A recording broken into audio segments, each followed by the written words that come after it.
resaka izay baolina kitra eto Analamanga izay dia hanomboka tsy ela ihany koa ny amin'ny fananana ho an'ny Skady Zandry mialohan'izay fananana ho an'ny Skady Zandry izay nefany dia mbola misy ny fandaminana tsy maintsy ataon'ny ligina Analamanga. Anisan'ny mipetraka olana foana ihany koa amin'ny tony fifanana ho an'ny Skady Zandry tony ny resaka fangalarataona ho an'ny eto amin'ny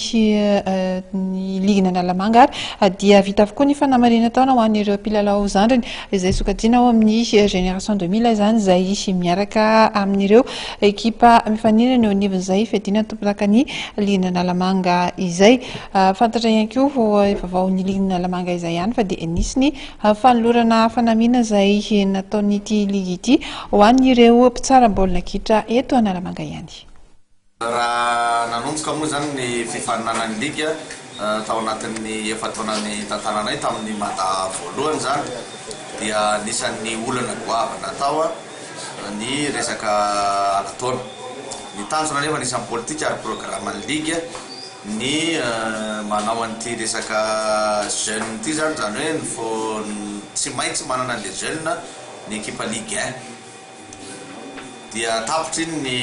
efa-taona roa taona farany nanaovana an'izay dia rehefa natao ny bilan sosotra dia eo amin'ny alataona zany tsika ray aman-dreny sy mpitatana club no tena nampalahelo ny zavatra nisy. Tonga ny ty ny taona 2012 dia nisy zany ny ezaka le nataon'ny tsiraray zany hoe tsy maintsy indray nanao an'le test daholo ny ankizy rehetra zay milalao amin'io génération 2000 io. Inona moa tena tanjona amin'ileo génération 2000 le génération 2000 foana ny tonona lava satria itsika tanjona zany dia mikarakara amin'le ankizy reo ahafahany miatrika amin'ilay canne 2017 zay eto amintsika no atao ka dia za zany zao faly teny anareo fa dia efa mivaly daholo ireo le radio natao zany tataka an'izao moa zany le izy rehefa mivaly reo ankizy kely rehetra izay nilalao ao anatin'ny ligue 1 zany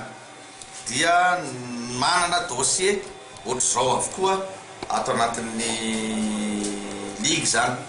hoe ao anatin'ny taratasy ity ny valiny zay fiara-miasa ohatsy ato amin'ny clinique des sœurs zany etsakady fotsy ary ny professeur Amady sy président fédération akory fa professeur zay niara-niasa aminay ary sorana be dia be izy navitan'izao ka izy zany no nanamarika an'ireo taonan'ireo ankizy reo amin'ny alalan'izay radio zay teknika be milesaka dia tsy aiziko raha manazava azy aminareo eto zany izy manamarika fa 12 ans zao ty zazy tya i Andria Tsitoaina lahatra avy amin'ny AS-Adema zany hoe ny ankizy rehetrarehetra zany zao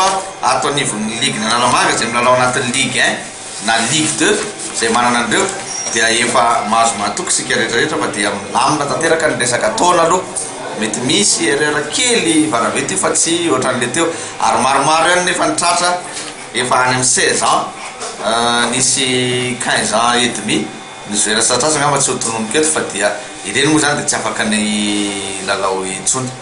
dia zay le hoe mila fanavaozana daholo ny zavatra rehetrarehetra raha tamin'ny herintaona atsika tany amin'ny fin juillet vao natapitra ny ligue 1 nefa iomana no an'le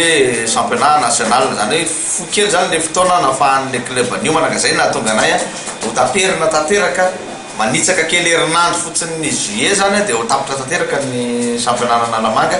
dia hiditra sady amin'ny fanomanan'ireo club anankiroa zay hosolo tena Analamanga ho any amin'ny fifanana pirenena zany hoe manana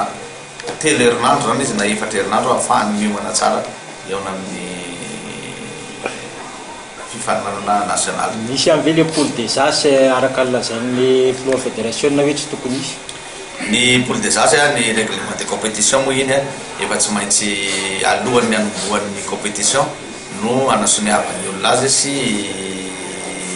iengageny zany ao anatin'ny championnat ray ka iny angambany diniana amin'ny manaraka indray fa ny amin'ity aloha tsisy miova ny fifananana eto amin'ny